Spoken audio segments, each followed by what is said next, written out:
Hello दोस्तों, आप सभी का स्वागत है आपके अपने चैनल प्रैक्टिस विद एचएस में। जैसे कि आप लोगों को पता है, हम लोग नेवी एमआर के प्रैक्टिस सेट सॉल्व कर रहे थे। इसमें हम लोग प्रैक्टिस सेट नंबर 13 तक कंप्लीट कर चुके हैं। प्रैक्टिस सेट नंबर 14 का पार्ट 1 हम लोग जो है पढ़ चुके हैं। उसमें हम लोगों ने जीके कवर किया था। आज हम लोग मैथ कवर करने जा रहे हैं। तो चलिए वीडियो शुरू करते हैं। अगर आप लोग चैनल पर नए हैं तो चैनल को लाइक सब्सक्राइब शेयर ज़रूर कर दीजिएगा। तो चलिए वीडियो शुरू करते हैं, ठीक है। ये हम लोग 14 नंबर प्रैक्टिस सेट सॉल्व कर रहे थे। इसमें पहला क्वेश्चन है, देख लेते हैं। 5 वर्ष पहले मेरी आयु x वर्ष थी, तो 7 वर्ष बाद मेरी आयु क्या होगी। तो इसको हम सॉल्व करते हैं। पहला नंबर डाल के आप लोगों को दिख रहा है, पहले आप ये बताइए, आप लोगों को ये दिख रहा है? 1 मिनट बच्चों।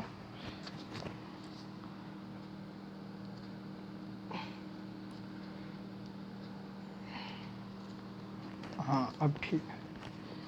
तो जो है पहला नंबर, ठीक है, आई होप आप लोगों को दिख रहा होगा। थोड़ा ऊपर करना पड़ेगा। अब दिख रहा है? थोड़ा जूम भी करना पड़ेगा। 1 मिनट बच्चों, 1 मिनट। हाँ, अब ठीक है। पहला नंबर है 5 वर्ष पहले मेरी आयु x वर्ष थी, तो 7 वर्ष बाद क्या होगी। देखिए, 5 वर्ष पहले, तो आज की आयु -5 बराबर x। मतलब समझ रहे हैं, आज की आयु से 5 वर्ष पहले, आज की आयु से 5 वर्ष पहले x थी, ठीक है। तो आज की आयु हम निकाल लेंगे। आज की आयु तो ये क्या हो जाएगी, x + 5। अब इसमें कह रहा है 7 वर्ष बाद, तो 7 वर्ष बाद की जब हम निकालेंगे तो ये आ जाएगी x + 5 + 7 बराबर x + 12। जो भी ऑप्शन हो आप लोग देख लीजिएगा। ये हो गया हमारा आंसर, पहला क्वेश्चन, ठीक है। हम लोग चलते हैं क्वेश्चन नंबर 2 पे। क्वेश्चन नंबर 2 पे, ठीक है। क्वेश्चन नंबर 2 क्या है? क्वेश्चन नंबर 2 है, मैं दिखा देता हूँ आप लोगों को। ये देखिए, क्वेश्चन नंबर 2 है, a अनुपात b बराबर 3:4 तथा b अनुपात c बराबर 8:9, a अनुपात b अनुपात c अनुपात का मान बताओ। तो ध्यान रखिएगा बच्चों, इस तरह क्वेश्चन में क्या करते हैं, इसमें देखो a अनुपात b और b अनुपात c ये लिखते हैं। और जब अनुपात हमें ए बी सी का निकालना होता है तो जो खाली जगह हो इधर पड़ोसी घर ले लेता है। ये इधर, ये और ये इधर, मतलब ये खाली स्थान है तो ये इधर आ जाएगा, ये खाली स्थान है तो ये उधर चला जाएगा, ठीक है। जैसे कि हम देख लें, a अनुपात b का मान है 3:4, ठीक है। और b अनुपात c का मान है कितना, 8:9, 8:9 ये दिया है, ठीक है, ये दिया। तो यहाँ जो है, यहाँ ये 4 आ जाएगा, यहाँ 8 आ जाएगा। ये समझिए, पड़ोसी जो होता है वो दूसरों घर में कब्जा कर लेता है, समझ रहे हो। इस तरह से आप लोग ध्यान रख सकते हैं। तो इधर 8 आ जाएगा, इधर 4 आ जाएगा। अब इनको हम गुणा कर लेंगे। 8 को 24, 8 चौको 32, 9 चौको 36, ये आ जाएगा। अब इसको हम काट देंगे, थोड़ा छोटा कर लेंगे, तो 4 से हम इसे कर देंगे। 32, 4 9 36 और 8 चौको 32, तो ये 6 चौको 24, 8 चौको 32, 6:8:9, ये आ जाएगा हमारा आंसर। आई होप आप लोगों को समझ में आ रहा होगा, ठीक है। अगले क्वेश्चन पे हम लोग चलते हैं। क्वेश्चन नंबर 3, तीसरे पे है, मैं दिखा दूं आप लोगों को। तीसरे पे है, एक नाव के बहाव की दिशा में 4 घंटे में 60 किलोमीटर जाती है। नाव की चाल नदी की चाल से दुगनी हो, तो बताओ नदी के बहाव की विपरीत दिशा में नाव 2 घंटे में कितनी दूरी जा सकेगी। तो ध्यान रखिएगा बच्चों, इस तरह क्वेश्चन को हम लोग किस तरह से करेंगे। पहले हम लोग इसकी निकाल लेंगे चाल, ठीक है। तो चाल जब हम निकालेंगे, चाल बराबर होता है दूरी बटे समय। दूरी है 60, समय है 4, तो ये आ जाएगा 15 किलोमीटर प्रति घंटा। ये आ गई हमारी चाल, मेन टोटल चाल। अब ये चाल है क्या रियल में? ये चाल है नाव प्लस धारा या नदी, ठीक है, धारा या नदी की चाल, नाव प्लस नदी की चाल, ये हमारी, ठीक है। अब इसमें कह रहा है कि नाव की जो चाल है वो नदी की चाल से दुगनी है। इसका मतलब समझ रहे, माना नदी की चाल बराबर 1 मान लो या x, कोई दिक्कत नहीं, हमने 1 मान लिया। तो जो है नाव बराबर 2, ठीक है। इसमें कह रहा है नदी की चाल नहीं, नाव की चाल, नदी की चाल से दुगनी है, इसका मतलब नदी की चाल 1 है तो नाव की हो गई 2। समझ में आ रहा? अब जो है अगर हम इनका योग करेंगे, दोनों का योग करेंगे तो ये आएगा 5। मतलब नदी की चाल प्लस नाव की चाल, ये देखो ये भी धारा कह लो या नदी कह लो कोई अंतर नहीं है, ये अनुपात में है, ठीक है। और ये टोटल है, ये टोटल है, समझ रहे हो? नाव प्लस धारा ये भी है, नाव प्लस धारा ये भी है। इसका मतलब समझ रहे हैं? इसका मतलब ये कि 2 + 1 का जो मान है वो है 15।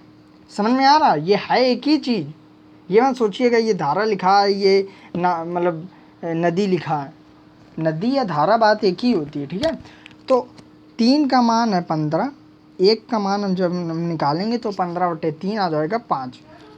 अब देखिए 1 का मान 5 है तो ये 1 है क्या? एक देखिए नदी है, तो नदी की चाल जो है वो 5 किलोमीटर प्रति घंटा है। तो नाव की जो है, नाव की 10 किलोमीटर प्रति घंटा है, ठीक है। इतना समझ में आया? अब जो है ये आ गया। अब हम अगर इनका अंतर निकाल लें, समझ रहे हो? अगर हम लोग विपरीत दिशा में निकाल लें, क्या निकाल लें? विपरीत दिशा में। तो हम लोग कैसे लिखेंगे? हम लोग लिखेंगे कि विपरीत दिशा में नाव की चाल, विपरीत दिशा में नाव की चाल, ये क्वेश्चन में दिया था, उसमें कह रहा है विपरीत दिशा में बताना। तो ध्यान रखिए, इतना तो पता ही होगा आप लोगों को, विपरीत दिशा में जो नाव की चाल निकालते हैं तो घटा के निकालते हैं, तो ये आ जाएगा 10 - 5 = 5 किलोमीटर प्रति घंटा। इतना समझ में आया? अब वो कह रहा है कि 2 घंटे में कितनी दूरी जा सकेगी, विपरीत दिशा में 2 घंटे में कितनी दूरी जा सकेगी। तो मतलब दूरी पूछ रहा है, तो दूरी बराबर चाल गुणा समय होता है, चाल हम ये रखेंगे क्योंकि वो विपरीत दिशा में पूछ रहा है, तो 5 और दूरी गुणा नहीं दूरी बराबर चाल, 4 5 हो गई, समय दिया है उसने 2 घंटे में, तो ये आ गया 2, मतलब 10 किलोमीटर उसे चलना है विपरीत में, ठीक है। 10 किलोमीटर उसे चलना है, कहाँ? विपरीत में। अगले क्वेश्चन में हम लोग चलते हैं, क्वेश्चन नंबर 4। 1 मिनट बच्चों, हाँ दिख जाएगा ना? हाँ इधर दिख जाएगा। 4 पे चलते हैं हम लोग। चौथा है बच्चों, देख लीजिए। 250 रुपये साधारण ब्याज की दर से 4 वर्ष में 300 रुपये हो जाते हैं, दर बताओ। तो ध्यान रखिएगा, एक सूत्र होता है साधारण ब्याज बराबर PRT/100, मूलधन गुणा दर गुणा समय बटे 100। ये तो कक्षा 6-7 का है क्वेश्चन, ठीक है। तो इसको हम लोग सॉल्व कर लेंगे। इसमें दिया क्या क्या गया है? इसमें दिया 250 रुपये साधारण ब्याज, 4 वर्ष, दर बतानी है 300 रुपये हो जाते हैं, साधारण ब्याज की दर से 4 वर्ष में 300 रुपये हो जाते हैं, तो दर बतानी है बस 100। तो अब जो है हम लोगों को जो है इसको सॉल्व कर लेंगे, तो जो है आपका आंसर आ जाएगा। और अगर आप लोग चैनल पे नए हैं तो चैनल को लाइक, सब्सक्राइब और शेयर ज़रूर कर लीजिएगा। बस इतना ध्यान रखिएगा बच्चों कि 1 मिनट, ये क्वेश्चन 250 रुपये साधारण ब्याज की दर से 300 रुपये हो जाते हैं, मतलब समझ रहे हैं आप लोग? 250 रुपये साधारण ब्याज की दर से 300 रुपये हो जाते हैं, इसका मतलब 250 रुपये साधारण ब्याज है। सुनना, मिश्र धन दिया है 300 रुपये, देखो हो जाते हैं, मैंने पढ़ा नहीं, हो जाते हैं। 250 रुपये ब्याज है, 250 रुपये साधारण ब्याज की दर से, मतलब समझ लो 250 रुपये साधारण ब्याज की दर से वो कह रहा है। तो मतलब साधारण ब्याज की दर से, इसका मतलब वो जो 250 है ना बच्चों, वो हमारा मूलधन है। 250 रुपये हमारा मूलधन है, ये हमारा मूलधन है 250 रुपये, और ये मिश्र धन था। तो जो ब्याज होता है ना बच्चों, आप लोगों ने ये सूत्र जरूर पढ़ा होगा, मिश्र धन बराबर मूलधन प्लस ब्याज। तो जब हम ब्याज निकालेंगे तो वो आएगा मिश्र धन माइनस मूलधन। मिश्र धन था हमारा 300, मूलधन है 250 जब इधर जाएगा तो इधर माइनस का 250 बराबर ब्याज। ब्याज हमारा आ जाएगा 50, ब्याज आ जाएगा 50, सॉरी मैंने देखा नहीं था, ब्याज आ जाएगा 50। तो बस अब हम लोग इस पर मान रख देते हैं, ठीक है। तो 1 मिनट बच्चों, ब्लैक पेन, हाँ। तो अब हम लोग इस पर सीधा सीधा मान रख देंगे और कुछ नहीं करना है। तो बस दर निकालना हम लोगों को। जब आर निकालेंगे तो 100 गुणा ब्याज बटा मूलधन गुणा समय, ये आ जाएगा। तो 100 गुणा ब्याज हमारा कितना 50 है, मूलधन कितना, मूलधन हमारा 250 और समय कितना है, समय हमारा 4 वर्ष, समय 4 है ना, हाँ। बस इसको सॉल्व कर लेंगे। 5 पन्ना 25, 4 25 चौक को 100 और 5 5 आर बराबर 5% आ जाएगा, ठीक है। आर बराबर 5%, इसका मतलब 5% के हिसाब से उसे मतलब लगेंगे, ठीक है।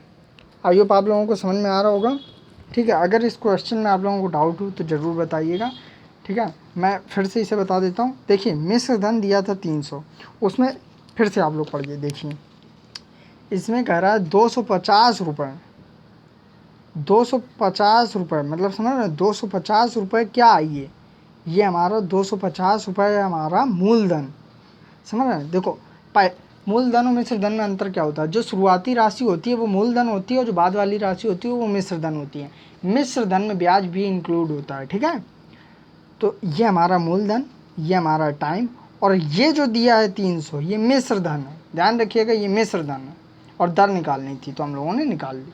अगर ये क्वेश्चन में डाउट हो तो बताइएगा, मैं फिर से इसे सॉल्व कर दूंगा। हम लोग चलते हैं अगले क्वेश्चन में, क्वेश्चन नंबर 5, ठीक है। 5वां क्वेश्चन, 40 मैं दिखा देता हूँ, ये देखिए 40 आदमियों के पास 3 दिन का भोजन है, तो वही भोजन 25 आदमियों के लिए चलेगा।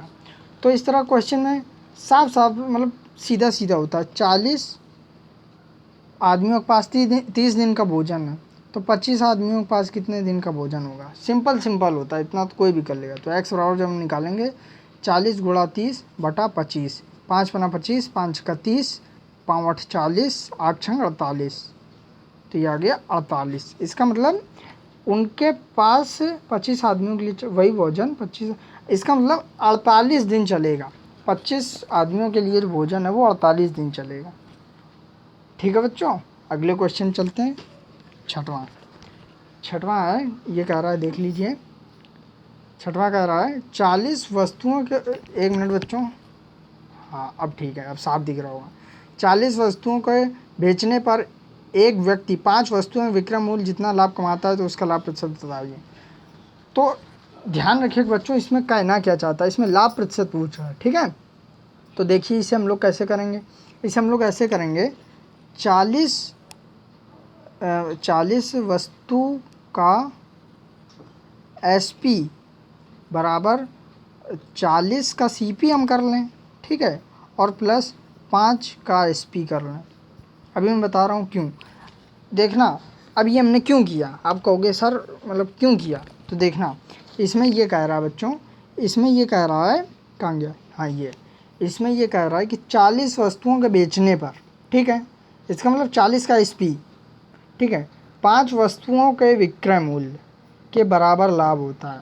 5 वस्तुओं के विक्रय मूल्य, इसका मतलब समझ रहा हूँ, 5 वस्तुओं के विक्रय मूल्य, इसका मतलब 5 जो वस्तुएं हैं वो हैं 40 के अंदर की हैं, तो 5 वस्तुओं का विक्रय मूल्य मतलब 5 का SP। और जब 40 वस्तुओं को वो बेचेगा तो पहले वो 40 वस्तु को खरीदेगा भी तो कहीं ना कहीं से, तो 40 का CP हो गया। समझ में आ रहा है, समझ में आ रहा है। देखिए अगर नहीं समझ में आता तो कल बताइएगा, मैं इसे फिर से सॉल्व कर दूंगा। तो चलिए इसे हम लोग सॉल्व कर लेते हैं। तो SP of 40 minus SP of 5 बराबर CP ऑफ 4, ये है, ठीक है। तो ये आ जाएगा हमारा SP ऑफ 35 बराबर CP ऑफ 4, ये आ जाएगा। इसे जब हम लोग सॉल्व करेंगे तो SP अपॉन CP बराबर आ जाएगा 4/35। आई होप आप लोगों को समझ में आ रहा होगा। ये बस मतलब बटे में कर दिया हम लोगों ने, ठीक है। तो आप लोगों को ज़रूर समझ में आ रहा होगा। अब हम लोग लाभ प्रतिशत निकालना है, तो लाभ प्रतिशत निकालना हम लोगों को, ठीक है। तो ध्यान रखिए बच्चों, लाभ प्रतिशत जो होता है, लाभ प्रतिशत बराबर होता है लाभ बटा, सॉरी ये 40 है, नहीं नहीं नहीं नहीं नहीं, CP ऑफ 40, हाँ सॉरी ये 40 है, हाँ। लाभ प्रतिशत बराबर लाभ बटा क्रय मूल्य गुणा 100, ये होता है हमारा सूत्र। तो आप खुद बताइए, 40 मतलब 35 में वो खरीद रहा है, ये CP है, ठीक है, ये CP है। 35 में वो खरीद रहा है और 40 में बेच रहा है, सेलिंग प्राइस, मतलब 35 में वो खरीद रहा है, 40 में बेच रहा है, 5 रुपये का उसे लाभ हो रहा है, ठीक है। तो लाभ कितने का हुआ, 5 का। क्रय मूल्य कितना है, 35 है, और गुणा 100 कर देंगे तो 5 सत्ते 35, ये आ जाएगा 100/7% का उसे लाभ होगा। समझ में आया बच्चों, 100/7% का उसे लाभ होगा। तो आई होप आप लोगों को ये समझ में आया होगा। अगले क्वेश्चन पे हम लोग चलते हैं। आज कोशिश करेंगे कि हो सकता है ये हमारा लास्ट क्वेश्चन हो, तो चिंता करने कोई बात नहीं, हम अगले वीडियो में पूरा सॉल्व कर देंगे, ठीक है। तो अगला जो है हमारा, अगला है हमारा कि देखिए 7वां नंबर कह रहा है 10% और 20% की क्रमिक कटौती के समकक्ष, क्या कह रहा है, समकक्ष एक हरी कटौती है, मतलब समझ रहे हो, जो प्रतिशत बट्टा वो पूछ रहा है, एक हरी कटौती को हम लोग कहते हैं बच्चों प्रतिशत बट्टा। तो इसे हम लोग कैसे सॉल्व करेंगे, तो इसे हम लोग ऐसे सॉल्व करेंगे, जो समतुल्य बट्टा होता है, समतुल्य बट्टा वो होता है x + y - xy/100, ये होता है, ये सूत्र होता है। आप लोग दिखा नहीं, एक मिनट,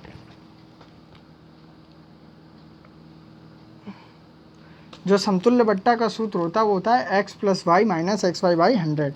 बस इसको सॉल्व कर लेंगे। एक था हमारा 10, एक था 20, तो 10 + 20 माइनस 10 × 20/100, इसे हम करेंगे 30 माइनस 2 बराबर 28%। समतुल्य बट्टा हमारा कितना आ गया, समतुल्य बट्टा आ गया हमारा 28%। तो ठीक है बच्चों, आज के लिए इतना ही रखते हैं, अगले वीडियो में मिलेंगे।